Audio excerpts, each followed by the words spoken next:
This is one of the greatest choreographers in the world. He can create movement that is breathtakingly beautiful.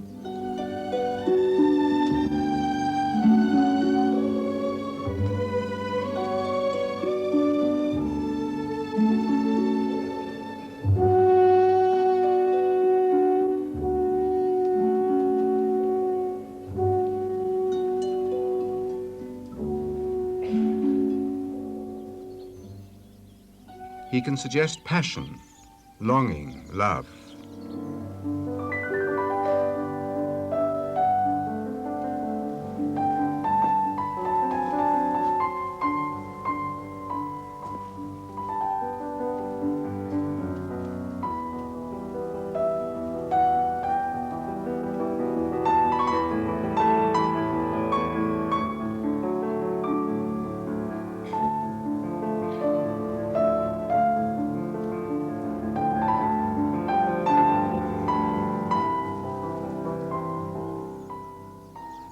He can excite laughter simply through movement.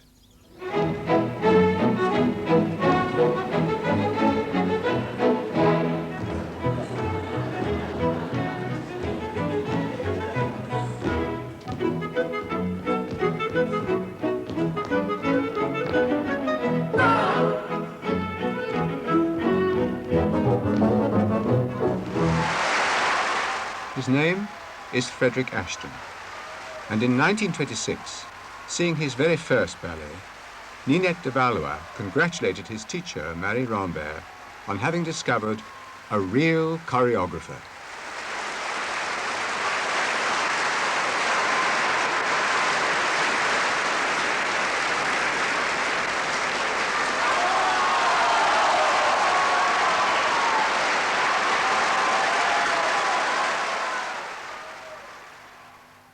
His inspiration was Pavlova, whom he saw dancing this ballet in South America when he was a child.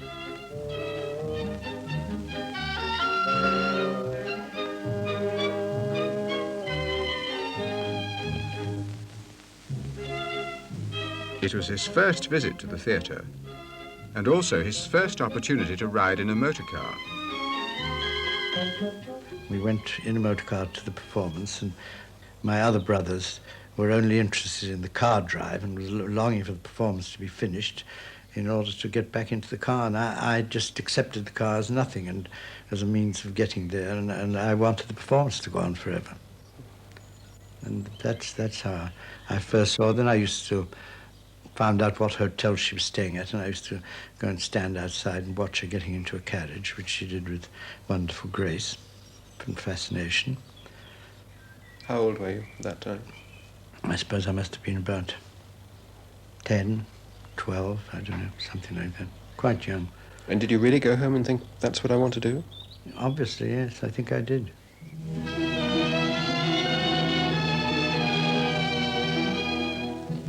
Ashton has never forgotten the impact of Pavlova's personality and the grace and plasticity of her dancing. Her memory has inspired him. She, as it were, started the whole thing off. I mean, she injected me with the poison, as it were, and I never looked back from that. One of his dancers once said fondly, "We still get what he saw of Pavlova thrown at our heads." He's still apt to run across the rehearsal room and say, "Oh, none of you can run like Pavlova."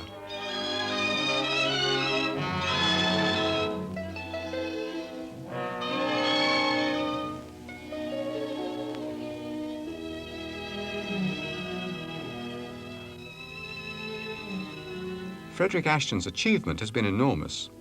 His choreography is the basis of the English style of dancing, and he has created more than 50 major works for the Royal Ballet and the companies from which it grew. He is a very private man. This is the first time that he has allowed film cameras to observe him at length, both at home and at work. Ashton's parents lived in South America and had no professional connection with the ballet, theatre or music. It was a severe and formal household, dominated by the daunting figure of his father, a businessman.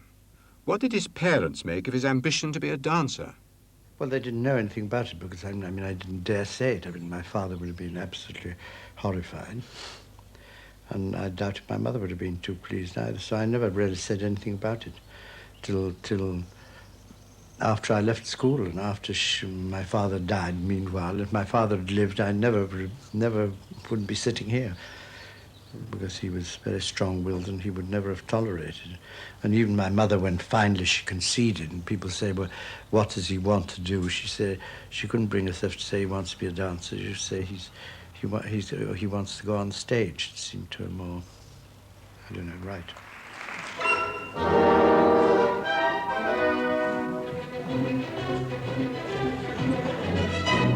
As a young man, Ashton longed to be on stage. Here he plays one of the ugly sisters in Cinderella, seeking advice from the other, Robert Helpman, about the steps that ought to come next.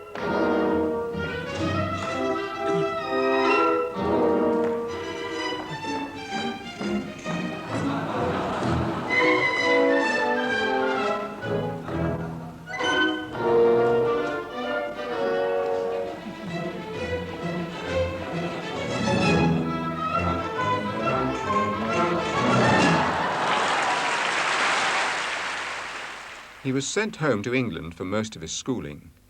He arrived still nursing his secret ambition and speaking English with a slight Spanish accent. His years at an English public school were not very happy.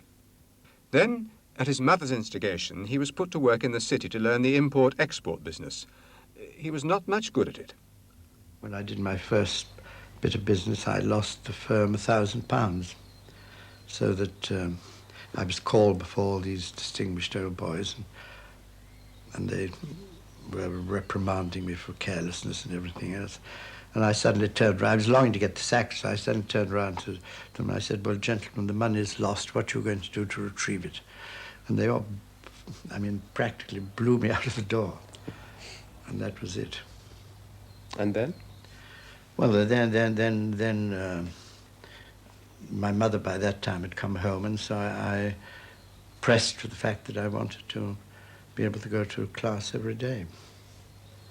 And one of my brothers, who was doing quite well, said that he'd pay for my tuition on condition I didn't go into a chorus, because chorus boys had a rather bad name in those days.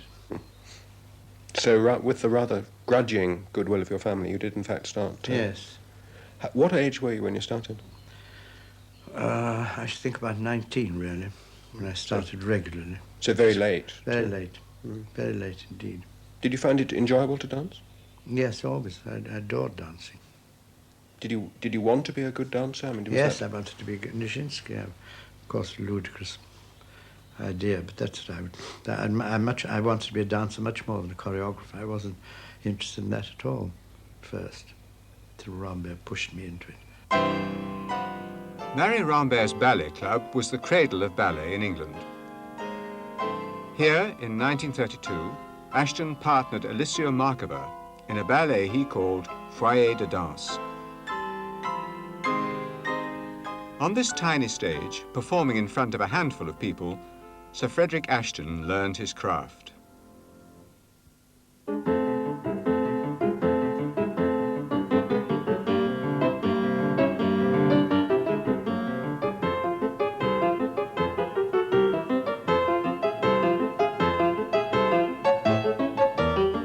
It was here that British ballet was born, and if Rambert was its midwife, Ashton was its natural parent.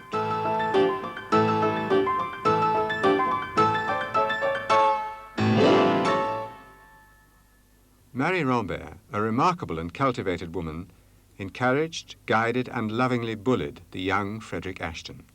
She once described him as passionately lazy. One has the impression that she brought something out of you, which you, in a sense, didn't know was there, and that sometimes in your life you've needed somebody to bring something out of you. Is that true? Yes, I think so. I think I needed prodding quite a lot. Do you still? Yes. Yes. What do you do when you're not making ballets? Stare, sit and stare, and smoke, and read a certain amount, of course, and amble round the garden. But I have a very contemplative side, and I can get out there on that terrace and sit there from sunset till practically sunrise, just, and people say to me, oh, but of course you're thinking out wonderful things. I said, not at all. I mean, I'm just in a state.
Where do ballets start? Do they start with a story or a theme, or well, can start with anything. I mean, they can start with a theme, a story, or a piece of music, and then you fit a theme to it.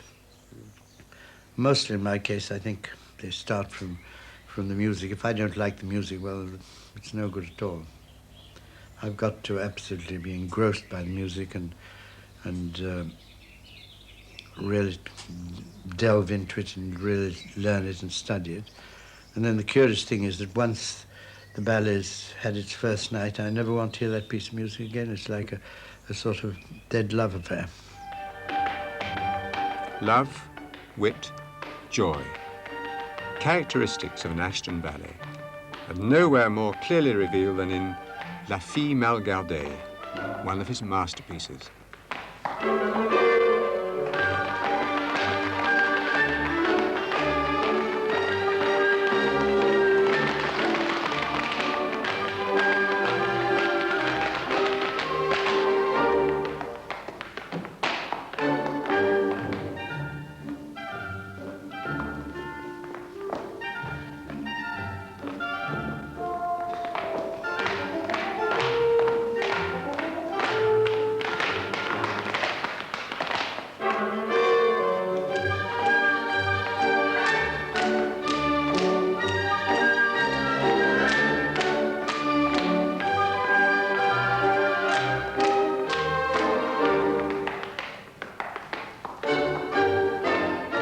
From his earliest years, Ashton has always possessed a great ability to amuse.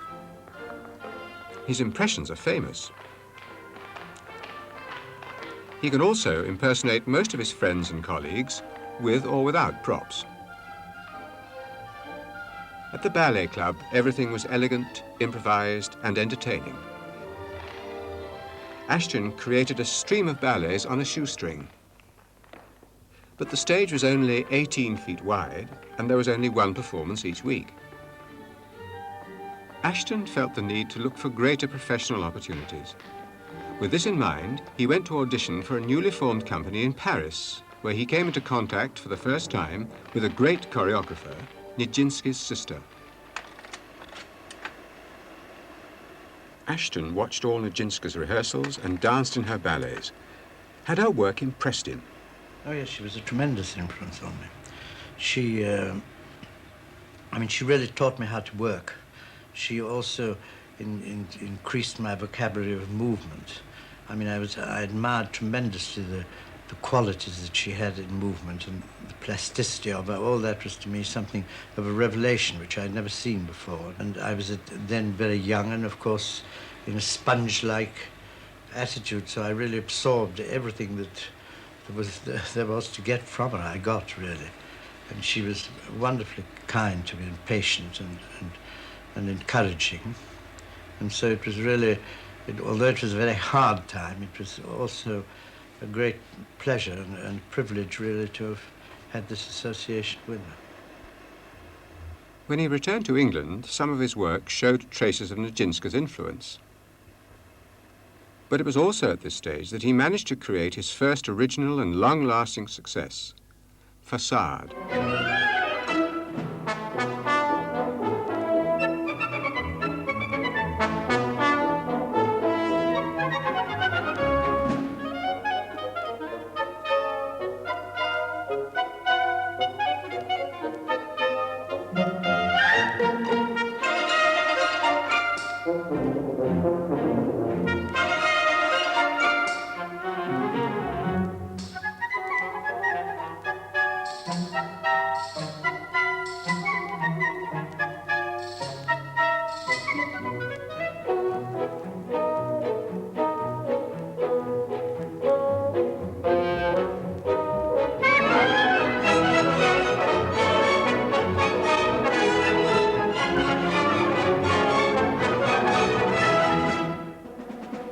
Alicia Markova created the polka in Facade, and she was also the star of Les Rendezvous, the first major work which Ashton choreographed for the infant Vic Wells Ballet Company, founded by Ninette de Valois.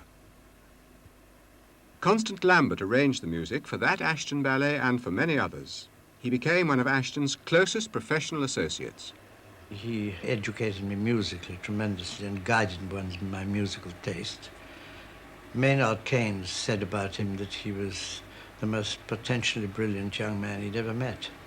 And he was indeed that, because not only was he a wonderful musician, but he was expert at painting. He knew all about painting, his father having been an artist.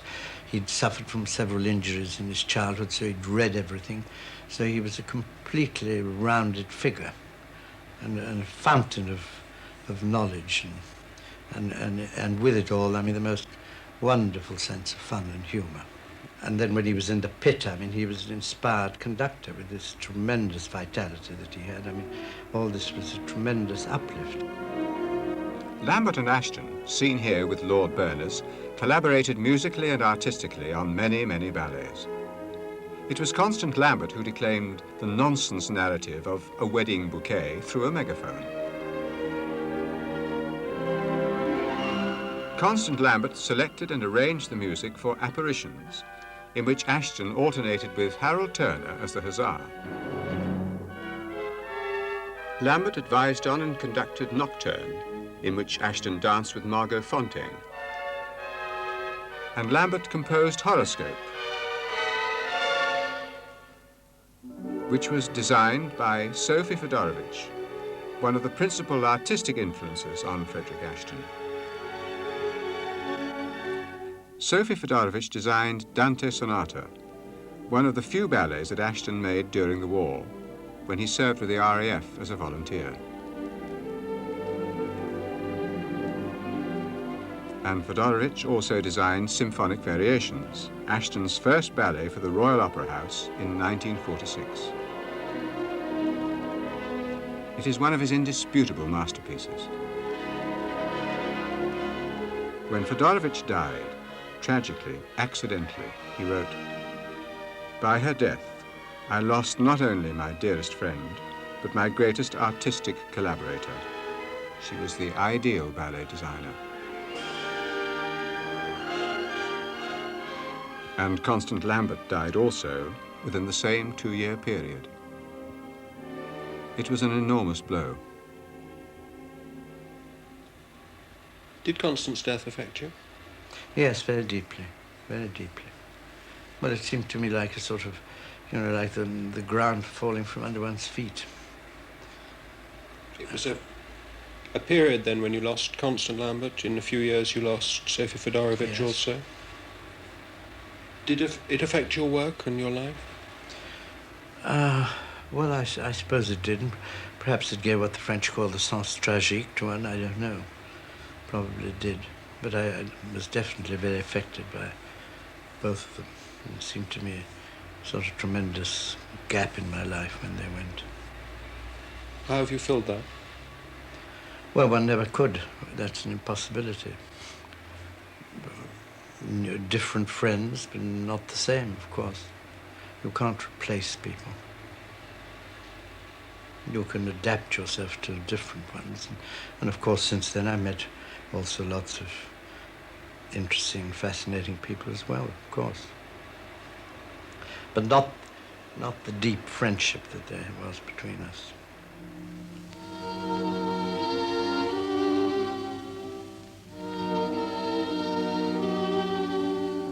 Another key artistic collaboration was with Margot Fonteyn, whom he first encountered in 1935. At first, he found her stiff and awkward. Later, her dancing was a revelation.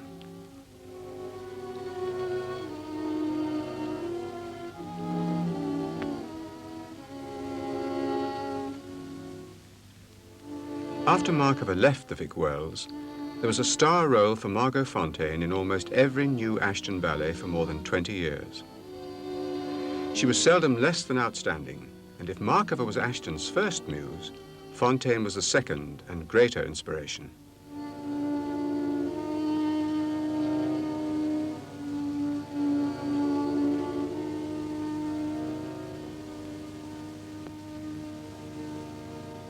I think we fed each other tremendously, and I mean, I always enjoyed working with her, and I think she enjoyed working with me, and we developed each other, I think, in the course of the thing. I mean, I taught her a great deal, and she also enriched me.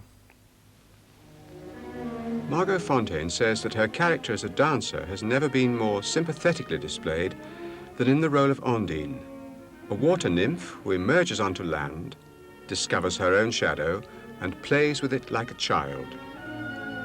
This is the shadow dance.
Adore her, and she's a goddess, and as a goddess she's immortal, and she has the proportions of Venus and the mind of Minerva, and a bit of Apollo somewhere around because of her extreme musicality. Michael Soames is another of the dancers with whom Ashton collaborated gladly and regularly. He partnered Margot Fonteyn for more than 20 years, and now looks after all Ashton's works in the Royal Ballet's repertoire.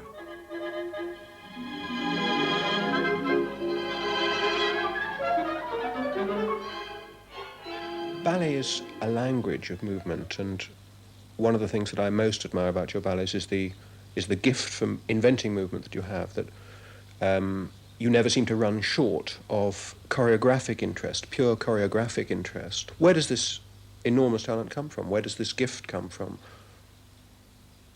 I imagine, I don't know, I mean, call it him. I don't know where it comes from. I mean, whether it's a mixture of instinct and alertness when one's working or what. I mean, it's impossible to say. Because when I start off, I don't necessarily know exactly what's going to happen. And one has to be very alive to everything that's going on to take what we call the accident of the theatre. Well, you know. It's in the rehearsal room that Ashton's genius, his gift for movement, is seen in action. These rehearsals took place in Canada, where young dancers of the National Ballet of Canada were starting to learn the two pigeons, which Ashton choreographed in 1961. All Ashton's choreography should look seamless, effortless. It is one of the characteristics of his style.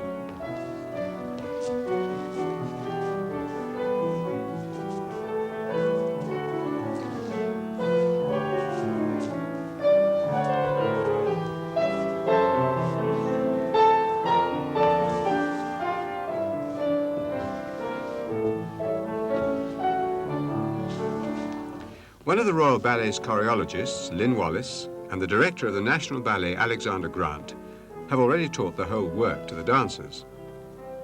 Ashton is there to perfect the nuances and the details of the performances. He has spent his whole life observing, inventing, and practicing movement.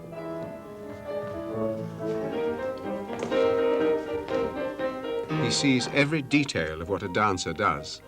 I've always understood about moving, and this is what I can make dancers do. I can give them this feeling of being blown by the wind, so to speak. You see, you're doing it all up here.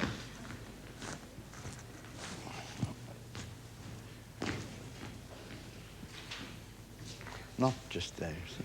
Try it. Yes, now bring it across here. You see, you're doing it all out here. Bring it there. T, la. That's it, yes, then it has some meaning. Yes, that's it. Quite different. You get yours a little bit more, you see, round. That's it.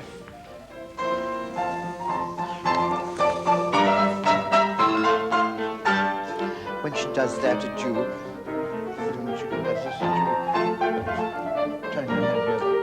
Not interested in that. In ballet, every gesture, however small, needs to be expressive. A great choreographer looks beyond the steps to the emotions they seek to evoke. Now you begin to work up. Begin to work up. Begin to work up. Rush down, right down the front, like mad.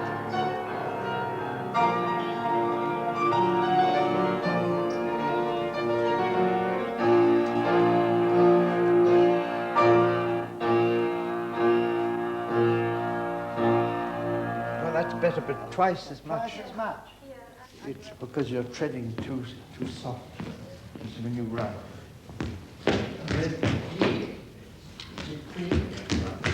That if you run this way, you don't get the same thing. But if you plie and run, you get much more thing. Well, what now? Finished?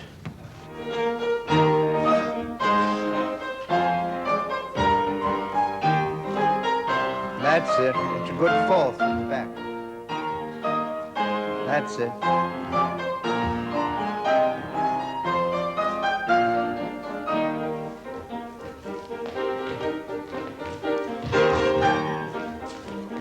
You can use your arms on that.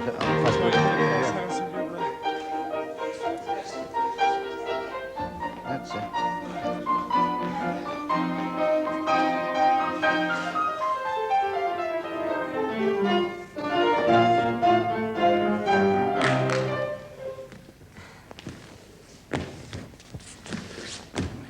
You see, you do it. You don't move Go too. Just do it. Arm of the body. No, but drag this to see. I'm taking it. You're taking it up too quickly. Do it slowly. Right. You see? Extend it. Yes, like a shadow movement. And these. Since 1961, Ashton has created 10 major ballets as well as many small-scale works. That's it. Does he find it possible to remember all the details of a work as old as this? No, I don't at all, no, because I've done so many ballets, I couldn't possibly in my career stretch it over a long period. And also, I haven't got that kind of memory at all. But I have a different kind of thing that if I see something, even if it's a very old ballet, I know immediately whether it's right or wrong. And I don't necessarily even remember what the step was, but I said, well, that's not it. It's not like that. We must find what was exact again. There. Don't get it there. Keep the line. Keep the line. The basic thing is to get the steps right, of course, like laying the bricks of a house. But what is important, of course, is to convey the intention of the choreographer and with sensitivity and with meaning. Yes, much better. Right. You're dropping it. Down. That's it. From the knee and... What I set out to do is to make them look their very, very best and to give them the things that will help them to give a good performance.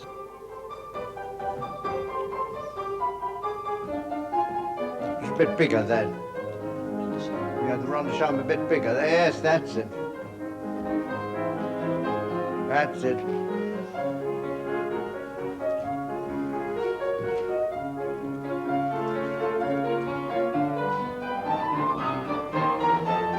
A ball of fire. That's it, all. Tempo, that tempo's perfectly all right. Dancers don't merely dance the steps. They must possess them and be possessed by them. Otherwise, the story and the characters simply won't emerge. In this case, they have to capture the spirit of a ballet they've never seen and take over steps which were closely modelled on the characteristics of its original cast.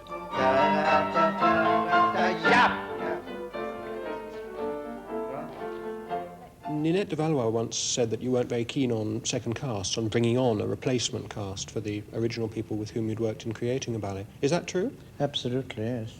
Because I created on the person to such a degree, and the dancers become like putty in my hands, and if I've worked on them, they're the only people I see in the role. And the moment a substitute comes in, it's not the same thing at all, because it's so manufactured on them and tailor-made on them that another personality coming in can disrupt my eye, so to speak. This is the original cast recording of La Fille Mal Gardée, the final pas de deux danced by Nadia Nerina and David Blair.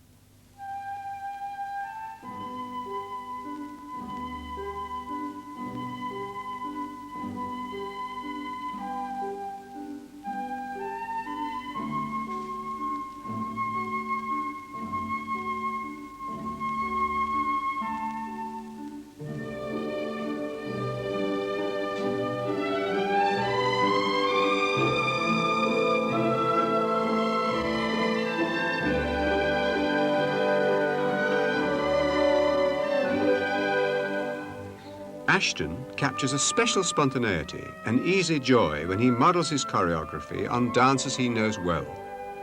The choreography is allowed to reflect every aspect of their characters and gifts, and it sometimes seems that no one else can ever dance it quite so well.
La Fille Malgardée has survived now a great number of casts and has become, I would say, an English classic. It's the classic of the English style, which is also the Ashton style. What is that style and what does it consist of? Well, I'm not terribly aware of what it consists of. When people talk about it, I don't know. I mean, it's the style that my ballets are in, and I never thought that I was making a style at the time or anything of that sort. I mean, I suppose it's the English have always been great poets, and maybe it's a sort of poetic lyricism which transmutes through them. I don't know. Maybe it's that. Is it a very single-minded thing when you're actually rehearsing a new ballet? Do you have to put everything else aside for it? Oh, absolutely, yes, absolutely. I do completely when I'm working on a new ballet. I really don't think of anything else but that.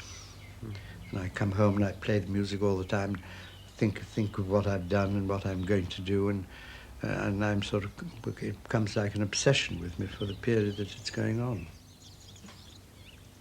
It's a trauma. You know, start off to do a ballet is a trauma. You don't know what's going to happen, whether it's going to turn out all right or not. And as your reputation goes, the more alarming it is.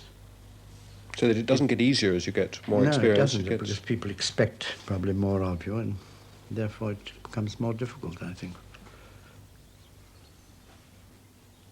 Are you frightened the first day you go into a... Yes, terrified. I leave generally a trail of sick from my house to the rehearsal room.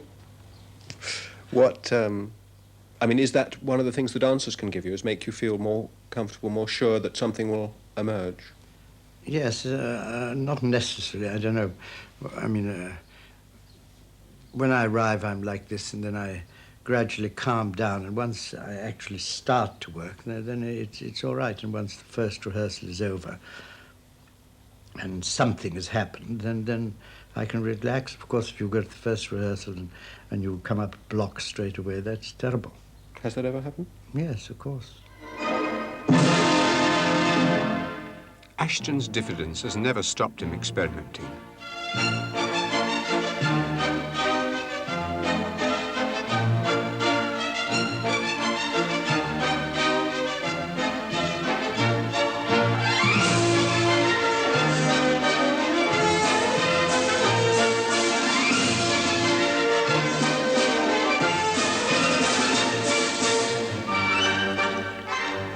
Ashton hasn't created a major new ballet since 1976, but he regularly supervises revivals and new productions of his works. These rehearsals were rather unusual. Senior students of the Royal Ballet School had learned Sinfonietta, one of the lost ballets, from notes and films. Ashton had seen a run-through, the first time in 10 years that he'd seen the ballet, and he immediately started to make it better. Bring your body round more. There, you see what I mean? That's it. That's it, now I can see it. That one's all right, but it's this one that gets lost. Well, they did an arabesque up to there instead of being a little bit more there, so that one sees it. You see, that's it. Look at the glass, and you can see for yourself. You see? Now do it the other way, as it shouldn't be. Now look in the glass, you see? Right. The next thing was the shoulders. When you two split after your first entrance, you wanted more movement. Yes, more movement with the shoulders. That's it. You see, don't finish it here, but finish right. That's it, right in there again. It's a matter of letting this go. Yeah, that's it. Perfect. That's it. Perfect. Right. What was the other thing? And then her hand on the arabesque. Oh yes. Your hand on the arabesque is a bit too rigid. Do your arabesque.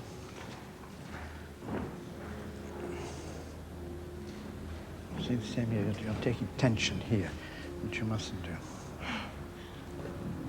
That's it. Let this come up. Let that thing come up. You see, if you don't take these fingers up, it immediately gets like flat iron. You see, whereas if you try and think of that, you see, then you see the hand as a hand and not as a butter fat. Your bourrée in the centre. Dee da da da da da, yeah, da da. You wanted to put a jump in there.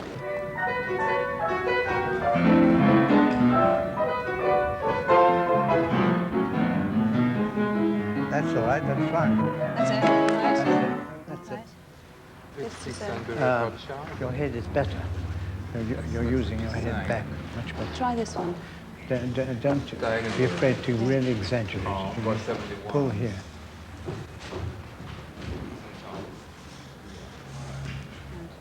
That's it. Imagine me pulling your bun back every time we're taking our best. That's No, it. it's not.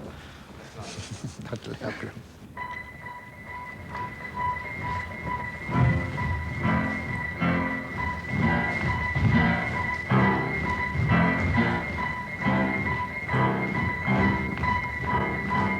Ashton's corpus of work, in quantity and quality, entitles him to a place alongside Bournonville, Petipa and Fokine, key figures in the recent history of classical ballet, its founders.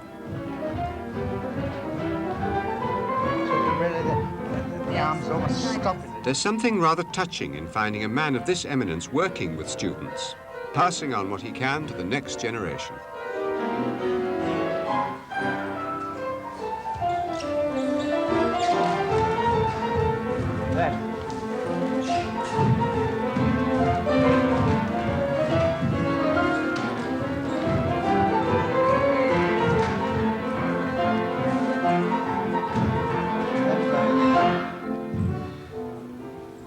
This young dancer is potentially one of the stars of the Royal Ballet during the 1980s. He impressed even the pair of eyes that had seen Pavlova dance.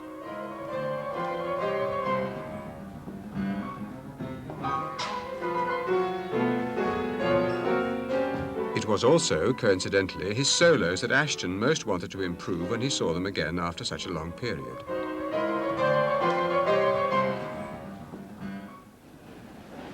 Yes, that's what I mean. Too many the same somehow. Wait a minute now. You go first here. That's the first one, is it?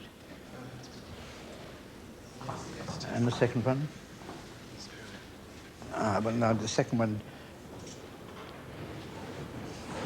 do that one, then the third one back to that one, and then the fourth one back. There are four, are there? Let's see. Since 1946, Ashton's initial rehearsals, when he creates his choreography, have been closed to all outsiders.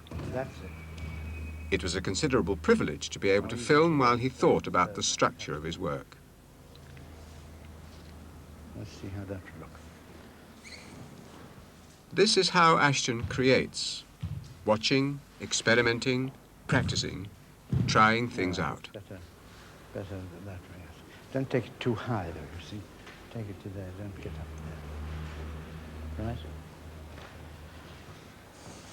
What else? Doesn't he do a lot of those? It seems to me that he's endlessly doing. Well, he does one lot and then he goes off and then he does another lot.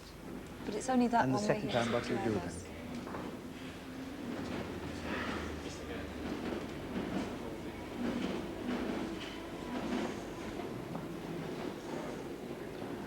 Well, what about something here, for instance? With the arms down. And there, for a change. No. And then there. I mean, more this way. Try that and see what that looks like. That's it. No, then the second time here, you see. Back. That's it. And actually use them. You see. Let's try that. And no, back first. That's it. Yes, at the end, though, you see. That's it, at the end.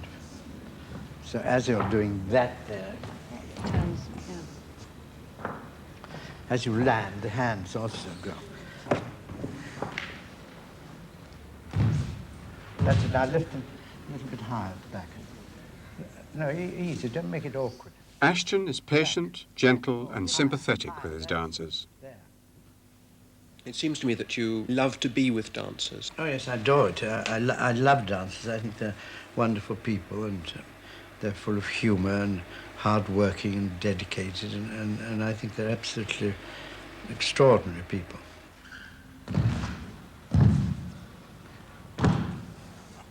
With the head. That's it.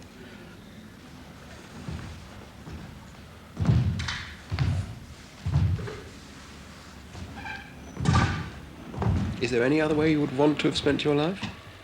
Other than dancing? I think not, no. It's rather wonderful to be satisfied with what one did, and I'm actually more so because I had such difficulty in getting there. And having had that a year and a half in the city and all that, I mean, has made me tremendously appreciative of my luck, really. And to do what one wants to and to be able to make a living at it is a heaping up of joys.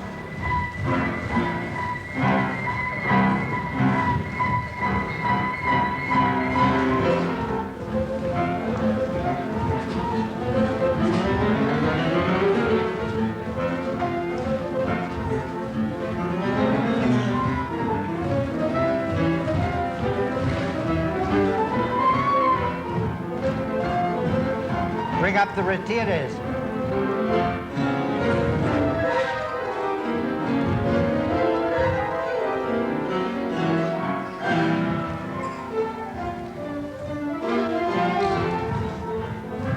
More precise.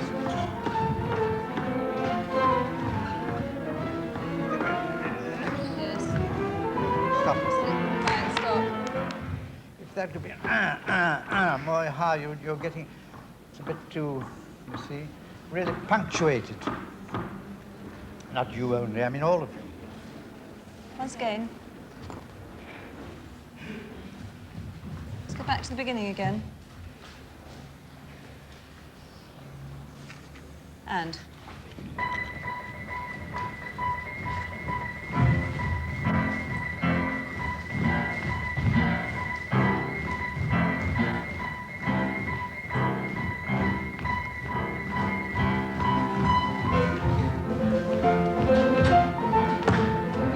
Drop.